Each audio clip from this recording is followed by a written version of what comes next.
الله نحمده ونستعينه ونستغفره ونعوذ بالله من شرور أنفسنا ومن سيئات أعمالنا من يهده الله فلا مضل له ومن يضلل فلا هادي له وأشهد أن لا إله إلا الله وحده لا شريك له وأشهد أن محمدًا عبده ورسوله يا أيها الذين آمنوا اتقوا الله حق تقاته ولا تموتن إلا وأنتم مسلمون يا أيها الناس اتقوا ربكم الذي خلقكم من نفس واحدة وخلق منها زوجها وبث منهما رجالا كثيرا ونساء واتقوا الله الذي تساءلون به والأرحام إن الله كان عليكم رقيبا يا أيها الذين آمنوا اتقوا الله وقولوا قولا سديدا يصلح لكم أعمالكم ويغفر لكم ذنوبكم ومن يطع الله ورسوله فقد فاز فوزا عظيما أما بعد فإن خير الحديث كتاب الله وخير الهدي هدي محمد صلى الله عليه وسلم وشر الأمور محدثاتها وكل محدثة بدعة وكل بدعة ضلالة وكل ضلالة في النار أعوذ بالله السميع العليم من الشيطان الرجيم بسم الله الرحمن الرحيم وضرب الله مثلا قرية كانت آمنة مطمئنة يأتيها رزقها رغدا من كل مكان فكفرت بأنعم الله فأذاقها الله لباس الجوع والخوف بما كانوا يصنعون سبحانك لا علم لنا إلا ما علمتنا إنك أنت العليم الحكيم رب اشرح لي صدري ويسر لي أمري واحلل عقدة من لساني يفقهوا قولي رب زدني علما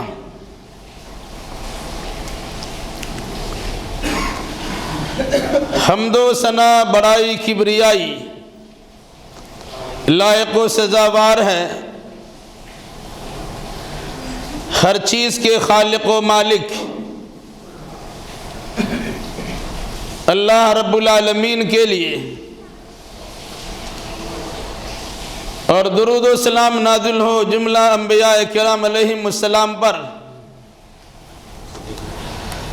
خصوصاً احمد مجتبیٰ محمد مصطفیٰ صلی اللہ علیہ وسلم پر اللہم صلی علی محمد وعلی آل محمد کما صلیت علی ابراہیم وعلی آل ابراہیم انکا حمید مجید اللہم بارک علی محمد وعلی آل محمد کما بارکت علی ابراہیم وعلی آل ابراہیم انکا حمید مجید بزرگوں، نوجوان ساتھیوں، پردہ نشین ماں اور بہنوں،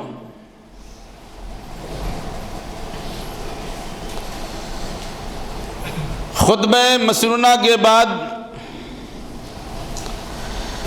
سورۃ النحل کی ایک آیت کریمہ کی تلاوت کی گئی ہے۔ انشاءاللہ الرحمن اسی آیت کریمہ کی روشنی میں گزشتہ ہفتہ بیان کردہ عنوان و موضوع سے متعلق مزید کچھ باتیں آپ کے سامنے آئیں گی۔ اللہ ہمیں صحیح کہنے، صحیح سننے، صحیح سمجھنے اور صحیح باتوں پر عمل کرنے کی توفیق مرحمت فرمائے، آمین۔ گزشتہ ہفتہ ایک عنوان تھا، خدا نے آج تک اس قوم کی حالت نہیں بدلی، نہ ہو جس کو خیال خود اپنی حالت کے بدلنے کا۔ اس سلسلے میں قرآن مقدس کی کچھ آیتیں بھی پڑھی گئی تھی۔ اس کا ترجمہ اور مختصر تفسیر بھی بیان ہوئی تھی۔ میں مناسب سمجھتا ہوں کہ آج کی اس خطبے میں مزید اس کی تفصیل بیان کی جائے، اس امید کے ساتھ کہ اللہ تبارک و تعالیٰ توفیق دے عمل کرنے کی، اور اسی امید کے ساتھ کہ ہم بھی عمل کرنے کی بھرپور کوشش کریں گے۔ یہ بات اچھی طرح ہمیں معلوم ہے کہ انسان دنیا میں خود سے نہیں آیا ہے، بلکہ اسے بھیجا گیا۔ اللہ تبارک و تعالیٰ نے اسے پیدا کیا ہے اور ذمہ دار مخلوق کی حیثیت سے اس دنیا میں بھیجا ہے۔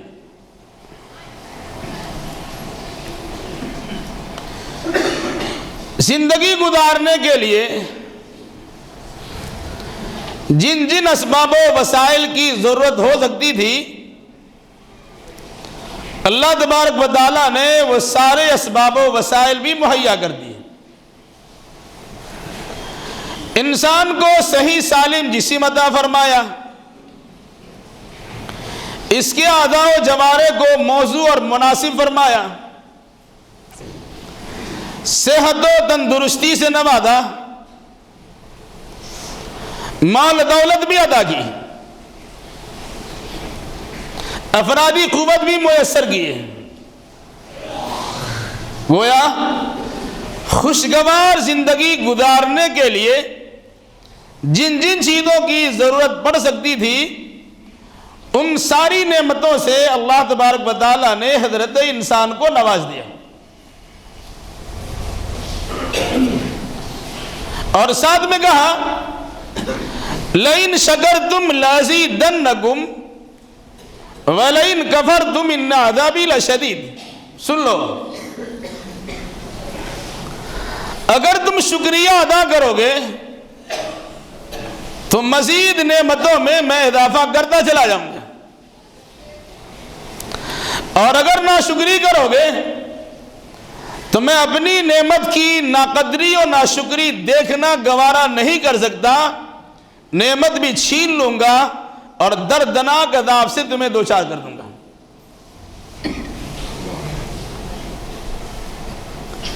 صرف ترجمہ کی مدد سے بہت ساری باتیں آپ کے ذہن و دماغ میں گردش کرنے لگ گئی ہوگی کہ انسان کی دو قسمیں ہیں، ایک فرما بردار ہے اور ایک نافرمان ہے، جسے قرآنی زبان میں ایک کافر ہے اور ایک مسلم ہے۔ اللہ کی خصوصی رحمتیں بھی نازل ہوتی ہیں اور عمومی رحمتیں بھی نازل ہوتی ہیں، کیونکہ اللہ الرحمن بھی ہے اور الرحیم بھی ہے۔ الرحمن کے نتیجے میں پوری دنیا کی ساری مخلوقات پر اللہ تبارک و تعالیٰ کی رحمتوں کا برکھا برستا رہتا ہے، اور اللہ کی صفت رحیمی کے نتیجے میں بطور خاص مسلمانوں کو اللہ تبارک و تعالیٰ رحمت خاص عطا فرماتا رہتا ہے۔ جس انسان پر اللہ کی رحمت ہو، اس انسان کی کامیابی کا کیا کہنا؟ شرط یہ ہے کہ اس رحمت کے ہم طلبگار بھی ہو اور اللہ کی جانب سے رحمت مل جائے تو اس رحمت کی قدر ادا بھی ہو۔ قدر نہیں کرتے تو رحمت چھین جاتی ہے، اور اگر انسان کو رحمتیں نہ ملے تو بلبلا اٹھتا ہے۔ یہ رحمتیں انسان کو کب ملتی ہے وہ آپ کو اچھی طرح معلوم ہے۔ بہرحال میں جس جانب آپ کے توجہات کو مبذول کرنا مناسب سمجھتا ہوں، بالاختصار اس کی طرف چل رہا ہوں۔ اللہ نے انسان کو روحانی نعمتیں بھی عطا کی ہیں اور جسمانی نعمتیں بھی عطا کی ہیں۔ اللہ نے مال بھی دیا ہے اور ایمان بھی دیا ہے۔ اللہ نے صحت و تندرستی بھی دی ہے تو اللہ نے ایمان کی دولت بھی دی ہے۔ جو نعمت انسان کو ملی ہے ان نعمتوں کی انسان جتنی قدر کرے گا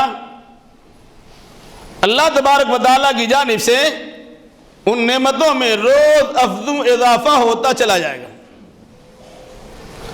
اور جس نعمت کی جس طرح ناقدری کی جائے گی تو اللہ کی نعمت چھن سکتی ہے اور انسان اللہ کے عذاب سے دوچار ہو سکتا ہے۔ قرآن مقدس کی آیت کے ترجمہ یاد رکھیے،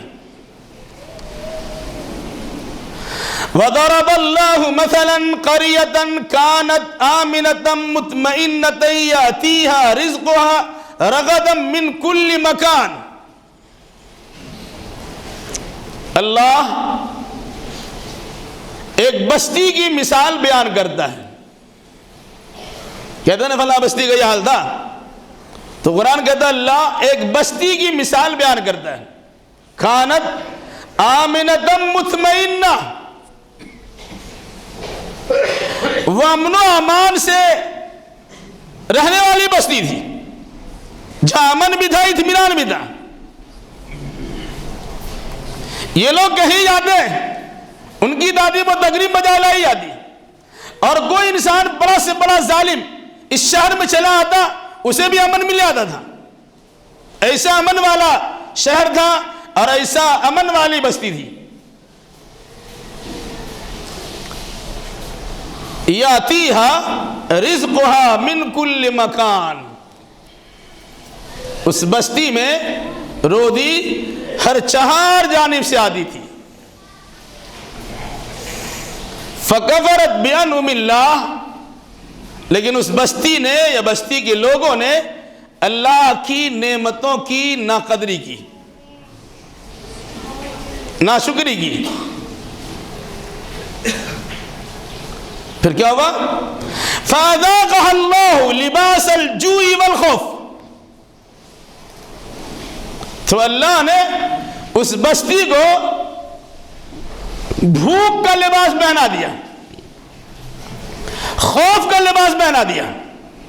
بما كانوا يصنعون، وجہ انسان کا کرتوت ویسا ہی تھا۔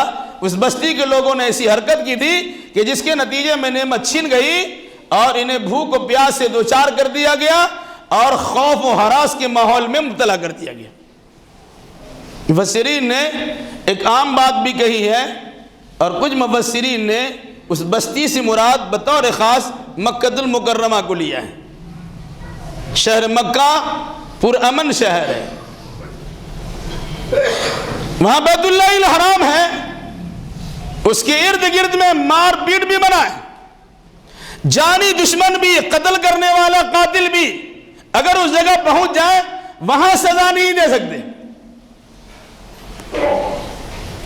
چوٹی اور مکھی اور مچھر تک مارنا منع ہے۔ اتنا امن والا شہر ہے اور اتنی امن والی جگہ ہے،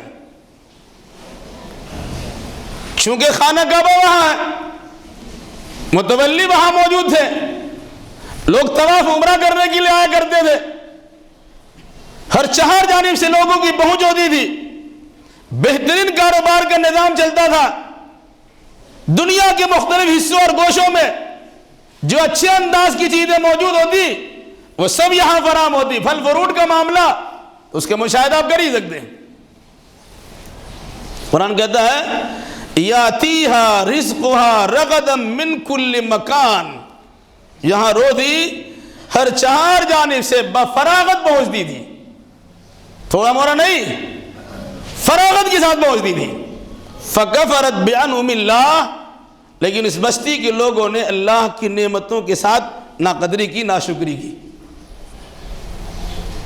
تو اللہ نے بھوک کا لباس پہنا دیا اور خوف کا لباس پہنا دیا، یعنی اس کے جسم کا لازمی حصہ بنا دیا بھوک کو بھی، اور لازمی حصہ بنا دیا خوف و ہراس کو بھی۔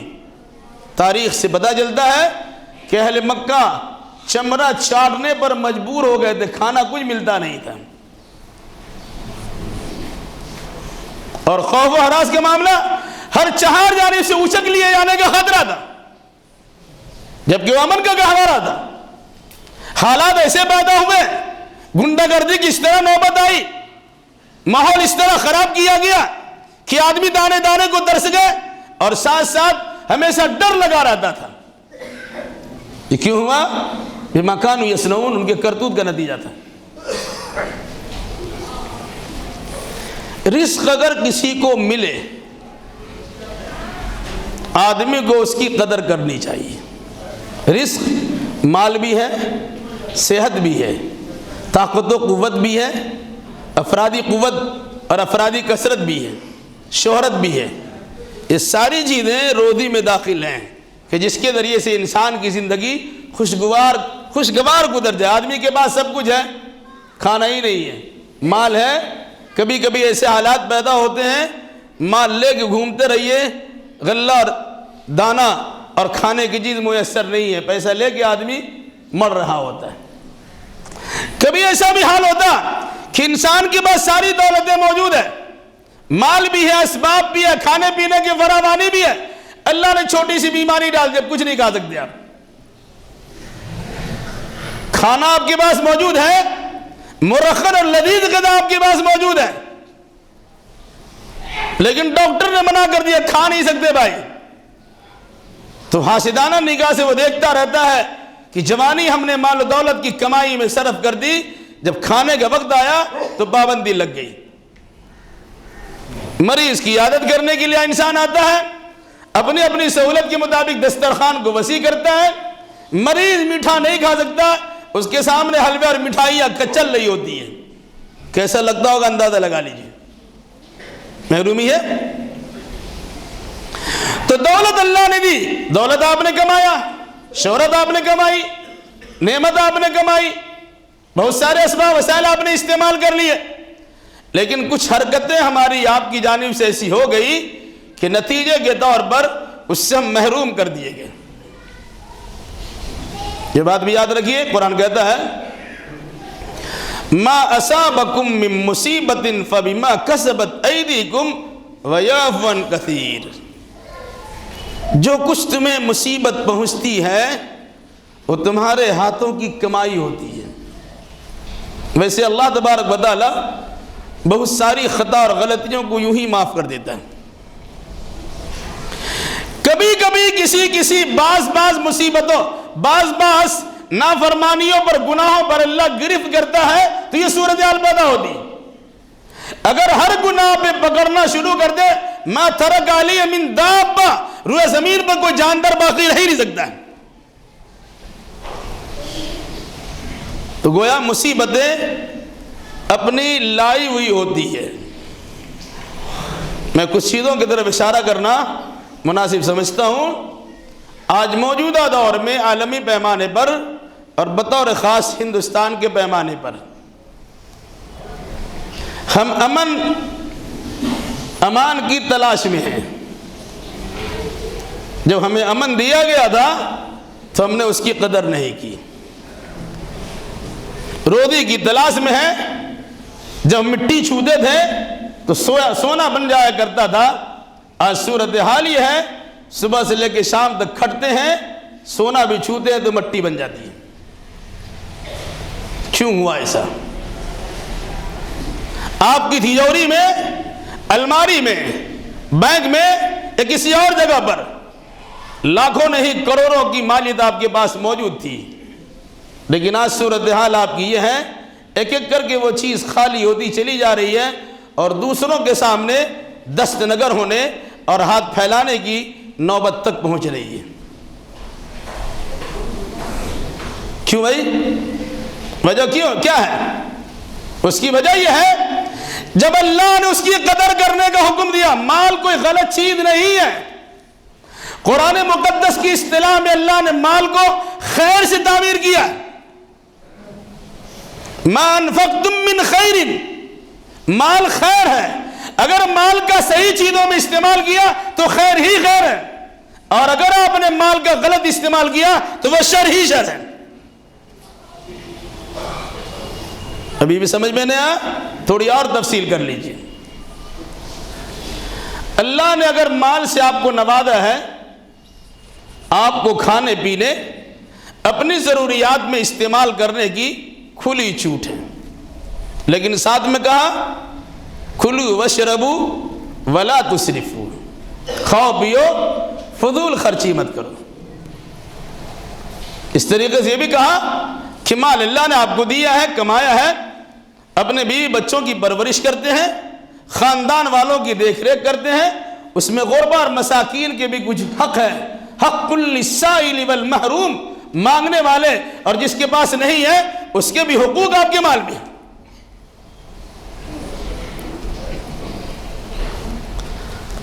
دیکھا یہ تھا اللہ نے کسی کو مال سے نوازا ہے، مال دے کے اللہ آزماتا ہے، کبھی لے کے آزماتا ہے۔ آپ نے کوشش کی، اللہ کے فضل و کرم سے آپ امیر ترین انسان بن گئے،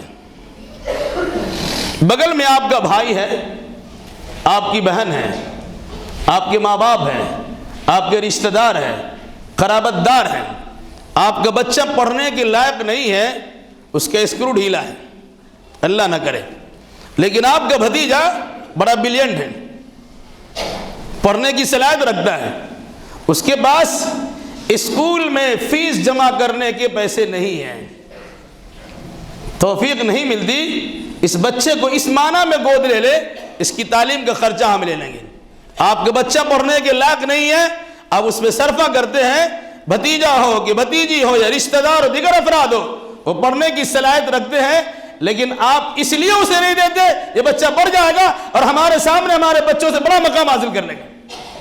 مزاج ہے کہ نہیں ہے؟ نگاہ سر جھکائیے اور فیصلہ کیجئے۔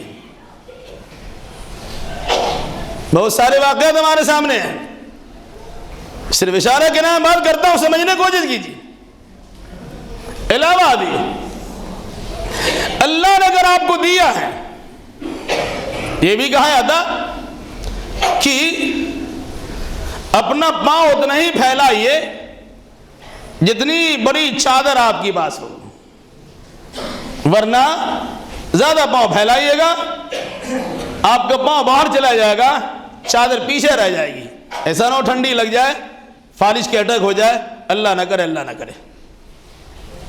کہتے جیسی چادر ہو ویسے پاؤں پھیلائیے، مشل مشہور ہے۔ شادی بیاہ کا معمولی سے مسئلہ آتا ہے، یہ بھی یاد رکھیے گا، ناجائز چیز میں اگر ایک پیسہ بھی آپ نے خرچ کیا وہ فضول خرچی ہے، اور اپنی ضرورت کے مطابق جس چیز کی ضرورت ہے اسے اس میں استعمال نہیں کیا تو یہ بخیلی و کنجوسی ہے۔ بات آگے بڑھتی ہے، معمولی سی شادی بیاہ کی بات آتی ہے، قوم رونا روتی ہے کہ قوم کے پاس کوئی اسکول نہیں ہے،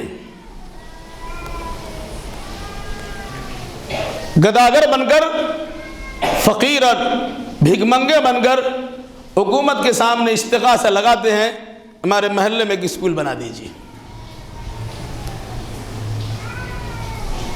پڑھائی کے معاملے میں آپ غریب ہیں، لیکن اگر ابھی شادی کی بات آ جائے 10-10 لاکھ روپے کا ہال بک ہوتا ہے، 15-20 لاکھ روپے کا کھانا کا صرفہ ہوتا ہے، باراتوں کی آؤ بھگت میں اور کچھ ہوتے ہیں، 50 لاکھ اور کروڑ روپے تک انسان ایک دن میں اڑا دیتا ہے، کہتا کیا ہے میرے پاس پیسہ نہیں ہے۔ حد تو یہ ہے کہ مہدی کی رسم ہو 4 لاکھ، منگنی کی رسم ہو 5 لاکھ، ہے کہ نہیں؟ فیصلہ کر لیجئے گا۔ جب اللہ نے تھوڑا دیا ہے تو عرش معلیٰ میں مداح چلا جاتا۔ ناجائز یہ چیزیں، نہ مہدی کی رسم ہے نہ ہلدی کی رسم ہے، شرعی طریقے سے اس کا کوئی ثبوت ہی نہیں ہے، بلکہ غیروں کی نقالی اور رسم و رواج کی پابندی ہے، اس میں 10 پیسہ خرچ کیجیے، 10 لاکھ خرچ کیجیے، وہ گناہ ہی گناہ ہے۔ ایک بچی کی شادی میں انسان ایسا مقروض ہوتا ہے کہ زندگی اس کی گزر جاتی، اس کا قرضہ اس کے سر سے دفع نہیں ہوتا ہے۔ ان اللہ لا یغیر ما بقوم حتی یغیر ما بانفسہم، اللہ کسی قوم کی حالت کو اس وقت تک بدلتا نہیں ہے جب تک وہ اپنے حالت کو خود بدلنے کے لیے تیار نہ ہو۔ اس کو دونوں اعتبار سے لے سکتے ہیں۔ اللہ نے دیا ہے، اب اس کا الٹا پلٹا خرچ کیا، کوئی اپنے حالات کو اچھائی سے برائی کی طرف بدلنے میں آپ نے خود اپنا کام کیا ہے۔ اللہ دیکھ رہا ہے کہ بندہ خود جا رہا تباہی میں، جاؤ تباہی میں۔ نہیں ہے یہ صورتحال ہے کہ نہیں ہے؟ میں کسی آدمی کو کھڑا کرا کے بولوانا نہیں چاہتا، لیکن اتنا ضرور کہہ سکتا ہوں کہ آپ کو اللہ نے مال دیا ہے، اس کی قدر کیجیے۔ صحت ہے، تندرستی ہے، اللہ نے آپ کو دیا ہے، گٹکا کھا کر، تمباکو کھا کر، سگریٹ پی کر، بیڑی پی کر اور اس قسم کی شراب اور دوسری اشیاء کھا کر اللہ تبارک و تعالیٰ کی جانب سے جس میں عطا کردہ بہت ساری بڑی بڑی نعمتوں کی توہین مت کیجئے، اسے تباہ برباد مت کیجئے۔ کبھی کڈنی آپ کا فیل ہو رہا ہے، کبھی ہارٹ اٹیک کی نوبت آ رہی ہے، کبھی دماغ خراب ہو رہا ہے، کبھی خون جم جا رہا ہے، کبھی خون کی کمی ہو جا رہی ہے۔ وجہ کیا ہے؟ وجہ تلاش کرنے کی کوشش کیجئے۔ اگر اپنی وجہ تلاش کر کے اپنی حالت کو سدھارنا نہیں جائیں گے تو اللہ تبارک و تعالیٰ بھی آپ کی حالت کو سدھارے گا نہیں۔ اور مسئلہ تعلیم سے متعلق یہ بات اس سے پہلے بھی کہی جا چکی ہے کہ تعلیم کے نام پر، اسکول بنانے کے نام پر، کالج یونیورسٹی بنانے کے نام پر کسی سے آپ کو بھیک مانگنے کی ضرورت نہیں ہے۔ ہر علاقے میں مسجدیں موجود ہیں، ہر مسجد کو تعلیم کا بنا دیجئے۔ لیکن صورتحال کیا ہے؟ فساد ہو کہ بگاڑ ہو کہ آپ کے خلاف سازشیں تیار کی جا رہی ہو۔ ایک مسئلہ پیش آیا، ایک باحجاب لڑکی کا پوری دنیا میں اس کی شہرت ہو گئی، لیکن توفیق نہیں ملی کہ اپنے اسکولوں کو باحجاب اسکول بنانے کی کوشش کریں، توفیق نہیں ملی۔ تعلیم کے نام پر رونا تو رویا جاتا ہے، لیکن توفیق نہیں ملتی کہ تعلیمی ادارے قائم کیے۔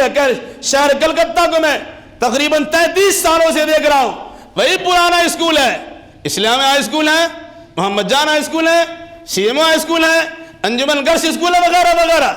جو اسکول بھی ہیں وہ قسم پرسی کے عالم میں ہیں۔ ایسا نہیں ہے کہ وہاں کے پڑے ہوئے بچے قابل نہیں ہیں، وہاں سے بھی آئس تیار ہوئے، بڑے بڑے ڈاکٹر اور بیرسٹر بھی تیار ہوئے، لیکن ایک مزاج میں رعونت پیدا ہو گئی۔ بچے ہمارے کرسچنوں کے ماحول میں جائیں گے، فراڈے اور خراڈے دار، وہ ان کی زبان سے انگلش کے الفاظ نکلیں گے، اس کی شہرت ہو جائے گی، لیکن جو ایمان باختہ ہوتے ہیں اس پر انسان توجہ دینے کی ضرورت محسوس بھی نہیں کرتا ہے کہ پڑھائی کے معاملے میں، زبان کے معاملے میں، طلاقت لسانی کے معاملے میں، انگریزی ادب کے معاملے میں اگر ان کی زبان بڑی اچھی چلتی ہے تو ہوش و حواس میں ان کے کھو جاتے ہیں، دین و ایمان میں ان کے لٹ جاتے ہیں، اس کی پرواہ نہیں ہوتی ہے۔ اس لیے میں نہیں کہتا کہ پڑھائیے مت، ضرور پڑھائیے، اگر اسی کو آپ دینی ماحول میں ڈھالنے کی کوشش کریں گے تو پڑھائی بھی اچھی ہوگی اور ساتھ ساتھ اس کی اخلاقیات کو بھی سدھارنے کا اور سنورنے کا موقع ملے گا۔ اگر ہم چاہتے ہیں اپنے حالات کو سدھارنا تو اس کی شروعات ہونی چاہیے۔ رونا تو سب روتے ہیں، کوئی حادثہ پیش آیا، لال بجھکر کی طرح کوئی نہ کوئی اس کی مصلحت بتا دی جاتی ہے۔ ایکسیڈنٹ کس لیے ہوا؟ ڈرائیور سو گیا تھا، آگ کیوں لگی؟ شارٹ سرکٹ ہو گیا تھا۔ نقصان کاروبار میں کیوں ہوئے؟ تھوڑی بے توجہی ہو گئی تھی۔ مال کیوں برباد ہو گیا؟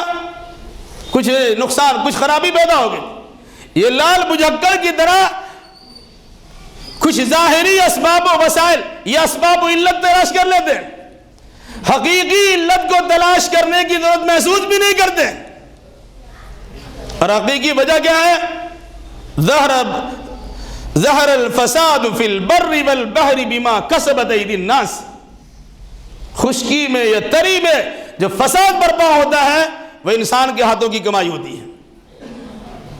ما اصابکم من مصیبت فبما کسبت ایدیکم ویعفو عن کثیر. جو مصیبت تمہیں پہنچتی ہے تمہارے ہاتھوں کی کمائی ہوتی ہے، یعنی تمہارے عملوں کی سزا ہوتی ہے. قرآن مقدس کی آیت تو غلط نہیں ہے.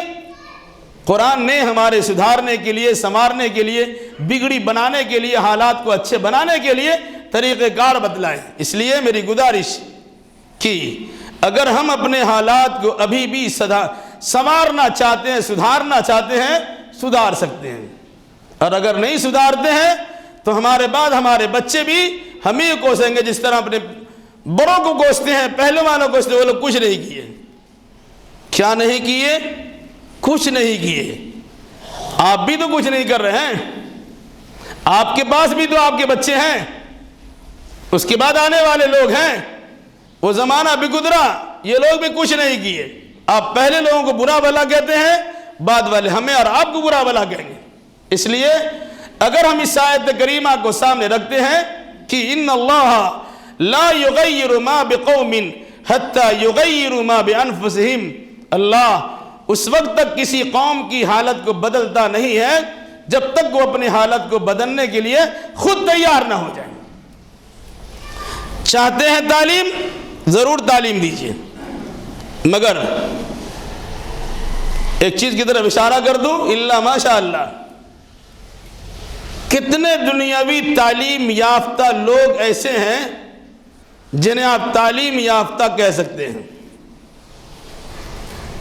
تعلیم کے نتیجے میں ان کی اخلاقیات سنورتے ہیں، سماج کو ترقی ملتی ہے، اس کے بگاڑ کو ختم کیا جاتا ہے، تہذیب و تمدن کو پروان چڑھایا جاتا ہے. آج تعلیم یافتہ طبقہ کا حال کیا ہے؟